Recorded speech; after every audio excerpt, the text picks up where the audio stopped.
Magandang gabi, Philippine Air Force. Alamin natin ang magiging lagay at taya ng panahon ngayong gabi ng Sabado, 25 April 2026.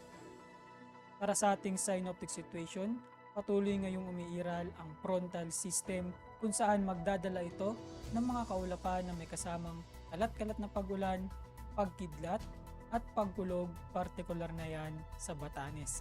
Ang makikita naman nating kaulapan dito sa satellite image ay dulot yan ng easterlies o yung mainit na hangin na nagmumula sa karagatang Pasipiko.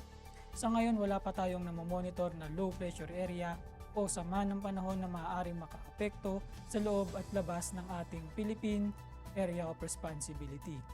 Dahil nga dito, asahan bukas sa Metro Manila at buong Luzon ang mainit na panahon, bahagyang maulap hanggang sa maulap na kalangitan na may mga pulupulong pag-ulan, pagkidlat o pagkulog na madalas sa hapon o gabi. Samantalang dito sa Eastern Visayas, bukas asahan ng maulap na kalangitan na may kalat-kalat na pag-ulan, pagkidlat at pagkulog, dulot yan ng easterlies. Sa natitirang bahagi naman ng Visayas, asahan ng bahagyang maulap hanggang sa maulap na kalangitan na may mga pulupulong pag-ulan, pagkidlat o pagkulog.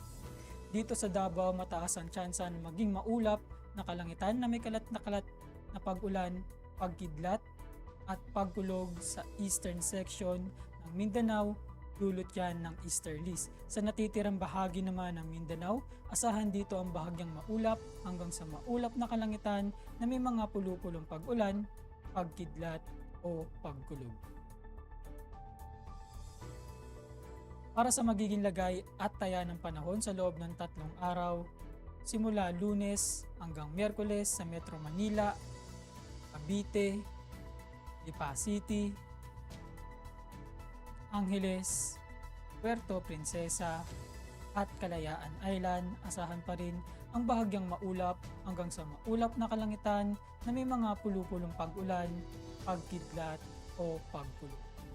Samantalang dito sa Mactan, sa Lunes at Martes, asahan ng maulap na kalangitan na may kalat-kalat na pag-ulan, pagkidlat at pagkulog. Pagsapit naman ng Miyerkules, asahan na muli ang bahagyang maulap hanggang sa maulap na kalangitan na may mga pulupulong pag-ulan, pagkidlat o pagkulog.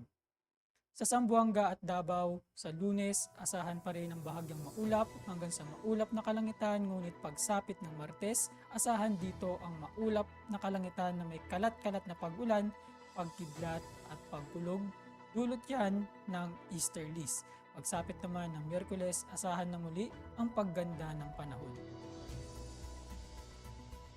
Lulubog ang araw mamayang 18:12 at sisikat bukas ng umaga ng 05:36.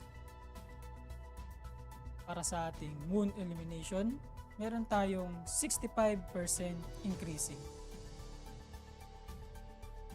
Para manatiling updated sa lagay at taya ng panahon, ipalo lamang ang Air Force Weather Center sa aming social media accounts. Yun lamang po ang lagay ng panahon ngayong gabi. Sa ngalan ng aming commanding officer na si Colonel Alvin Jan Cugador, PAP GSC, ako si Sergeant Antonio Emrilio Jr., Weather Broadcaster ng Air Force Weather Center. Muli, magandang gabi, Philippine Air Force.